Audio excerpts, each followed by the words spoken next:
Hello friends, welcome to Kalvi Kavi YouTube channel. இந்த வீடியோல நம்ம 9th standard science 3rd midterm கான ஒரு ஒரிஜினல் क्वेश्चन தாங்க பார்க்க போறோம். அதாவது previous year ஒரிஜினல் क्वेश्चन. இந்த வீடியோக்கான லிங்க் வந்து நான் டிஸ்கிரிப்ஷன்ல கொடுக்கிறேன். இது வந்து இங்கிலீஷ் மீடியத்துக்கான ஒரு ஒரிஜினல் क्वेश्चन. நீங்க எங்களோட சேனலுக்கு புதுசு அப்படினா மறக்காம எங்களோட சேனலை வந்து சப்ஸ்கிரைப் பண்ணி பக்கத்துல இருக்க பெல் ஐகானை கிளிக் பண்ணுங்க. அப்பதான் அடுத்தடுத்து நாங்க போடுற வீடியோக்கள் உங்களுக்கு அடுத்தடுத்து நோட்டிஃபிகேஷனா வரும்.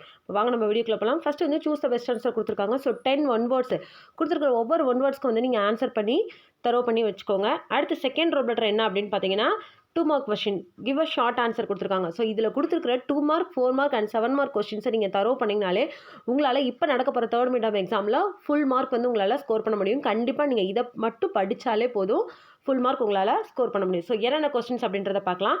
ஸோ கொஸ்டின் நம்பர் 11 அசஸ் அண்ட் ரீஷன் டைப் கொடுத்துருக்காங்க. Mark the correct choice. அடுத்து question number 12 why do people prefer wearing white cloth during summer? And question number 13 through which medium sound travels faster, iron or water? Give a reason கேட்டிருக்காங்க. அடுத்து question number 14 வந்து ரொம்ப இம்பார்ட்டன்டான question.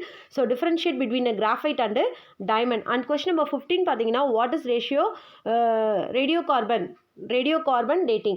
And question number 16 fill up கேட்டிருக்காங்க. question number 17 வந்து yes or no question கேட்டிருக்காங்க. அடுத்து part 3 என்னன்னு பார்த்தீங்கன்னா give a brief answer. அதாவது 4 மார்க் கொஸ்டின் ஏதாவது 4 வந்து நீங்கள் அட்டன் பண்ணால் போதும். ஸோ என்னென்ன கொஸ்டின்ஸ்ன்றதை பார்க்கலாம். கொஸ்டின் நம்பர் 18 பார்த்தீங்கன்னா define conduction. How does the water kept on earthen pot remain cool? At question number 19 mention 4 applications of ultrasonic waves. And question number 20 வந்து write all possible isomers of C4H10. அடுத்து 21 வந்து match it கொடுத்துருக்காங்க. 22 question என்னன்னு பார்த்தீங்கன்னா list the medicinal importance of honey. And part 4 7 mark question 3 questions கொடுத்துருக்காங்க. So இந்த 3 கொஸ்டின்ஸுமே நீங்கள் வந்து தரோ பண்ணிக்கோங்க. என்னென்ன கொஸ்டின்ஸ்ன்றதை பார்க்கலாம். 23 explain convection of in daily life. And question number 24 name the 3 சாஃபர் resin codes of plastics and describe their futures.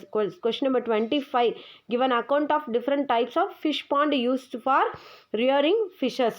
So இந்த வீடியோக்கான லிங்க் நான் டிஸ்கிரிப்ஷனில் கொடுக்குறேன், பார்த்து தெரிஞ்சுக்கோங்க. நீங்கள் எங்களோட சேனலுக்கு புதுசு அப்படின்னா மறக்காமல் சேனலை சப்ஸ்கிரைப் பண்ணி பக்கத்தில் இருக்க பெல் ஐகானை கிளிக் பண்ணுங்கள். இந்த வீடியோ பிடிச்சிருந்தால் லைக் பண்ணுங்கள், ஷேர் பண்ணுங்கள். மறக்காமல் உங்களோட கருத்துக்களை கமெண்ட் பாக்ஸில் டைப் பண்ணுங்கள். தேங்க்யூ.